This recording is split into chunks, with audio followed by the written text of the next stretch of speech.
Comprendre les mécanismes du racisme, c'est l'ambition dont l'exposition dont vous avez été co-commissaire scientifique, Carole Reynaud-Paligot, Nous et les autres, des préjugés au racisme. Merci à vous d'être avec nous. Vous êtes historienne et sociologue.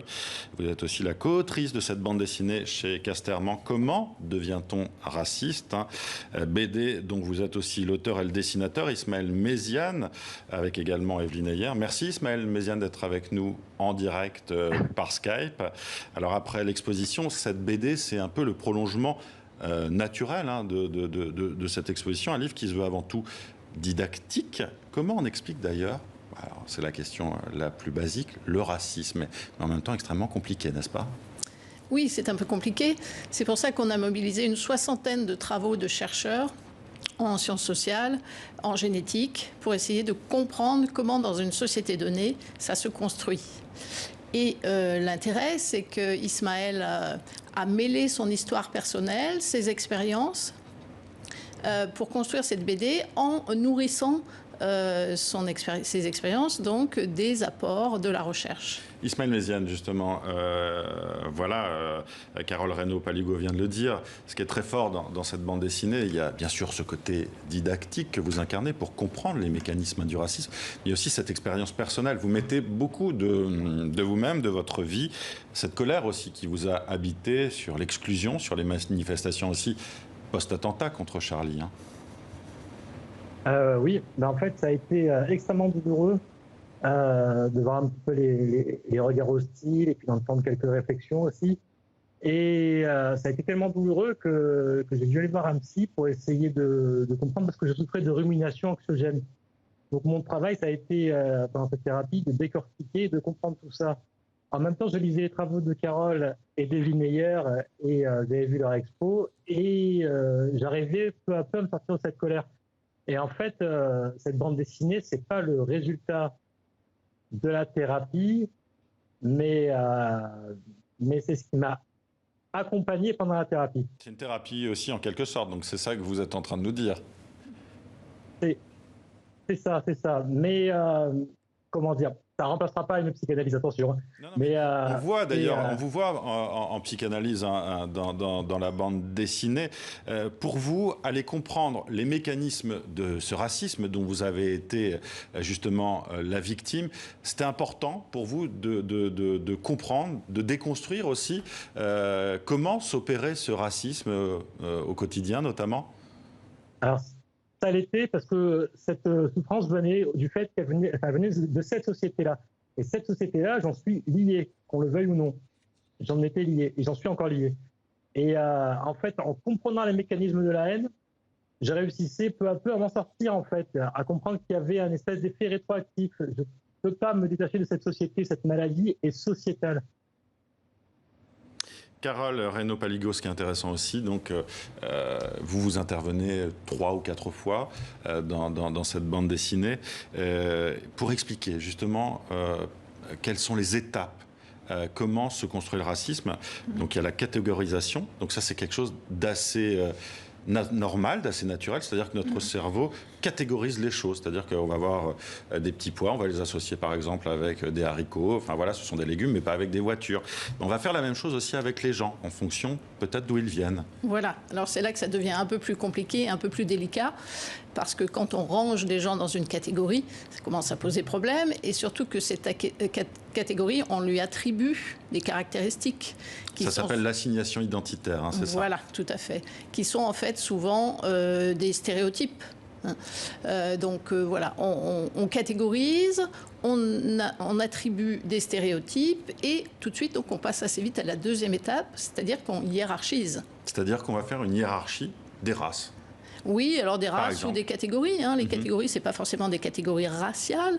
On peut faire toutes sortes de catégories. Mais là, dans le cas présent, c'est de ça dont il s'agit. Oui. Voilà, donc derrière tout ça, évidemment, on est encore très imprégné par ces catégories raciales qui, depuis 2 siècles, ont gouverné le monde. Oui, c'est quand même l'histoire des grands romans nationaux aussi, hein, c'est ce que vous expliquez dans le livre, qui explique aussi ce racisme que l'on vit aujourd'hui. Hein. Oui, oui, puisque les stéréotypes qui sont en vigueur, ils sont pour une partie le résultat d'un héritage. Donc il y a l'héritage colonial qu'il faut regarder en face, bien sûr, mais il y a d'autres situations, c'est-à-dire que chaque fois qu'il y a une situation de domination, celui qui domine a tendance à dévaloriser celui qui veut dominer. Donc dans les systèmes coloniaux, ça prospère très, très bien. Mais à l'échelle internationale aujourd'hui, ça continue à se décliner, alors de manière beaucoup plus euphémisée, hein, mais on a toujours des puissances qui dominent, une domination économique, une domination politique. Et eh bien, cette domination, qui recoupe en partie en fait, les ex-puissances coloniales, elle continue à expliquer la dévalorisation de certaines catégories, de certains Français qui sont d'une origine ou d'une religion. Qu'on retrouve beaucoup en ce moment dans le débat politique en France, notamment avant la présidentielle. Ismaël Méziane, catégorisation, hiérarchisation, essentialisation, dévalorisation, alors aussi, ça, vous l'avez ressenti, vous avez donc été victime de ce racisme-là. Une fois que vous avez eu ces mots-là, est-ce que ça permet peut-être de dédramatiser aussi d'une certaine manière les choses et de mieux comprendre, tout bêtement? Je crois que pour moi, le but principal, c'était d'être capable de conscientiser ce mode de raisonnement et de conscientiser ce qui s'était passé. Parce que quand on réfléchit comme ça, on le fait de manière inconsciente. Mon but, c'était pas de dire c'est bien, c'est mal, mais c'était juste de dire prenez du recul sur votre pensée, regardez comme vous pensez. Est-ce que c'est pertinent ou est-ce que ça fait créer des préjugés? Et lorsqu'on raisonne sur des préjugés, en fait, on justifie beaucoup de choses et prioritairement sa place est l'exclusion de l'autre. Et on est toujours les plus gentils de son propre point de vue, les plus intelligents, et les autres, ce sont les méchants. Il y a beaucoup de petits groupes, hein, les bleus, les verts, les rouges, les jaunes. C'est très didactique, hein, justement, dans votre livre. Et on sent aussi, voilà, c'est ce que vous disiez tout à l'heure, qu'il y a aussi cette question de la domination, de l'exclusion, qui est une manière aussi de se rassurer en tant qu'être humain ou en tant que groupe humain. C'est ça, non ? Oui, alors c'est lié à l'ethnocentrisme, c'est-à-dire qu'en général, on a envie de valoriser le groupe auquel on appartient. Mais l'ethnocentrisme, s'il peut paraître naturel, il n'entraîne pas forcément une dévalorisation des autres. Là, c'est les mécanismes de domination qui tendent à dévaloriser. Et en fait, l'individu, s'il catégorise, s'il assigne des identités, s'il mobilise des stéréotypes, c'est parce que ces stéréotypes, ils circulent dans la société. Et comment on peut faire pour empêcher justement de les laisser véhiculer dans la société, infuser la société? C'est avec des livres, des expositions, par l'éducation?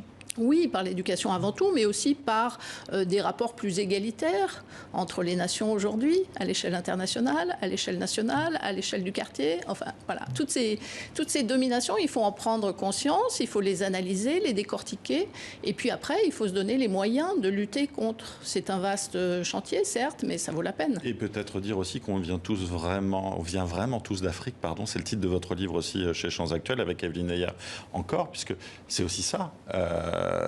Qu'il faut dire tout simplement.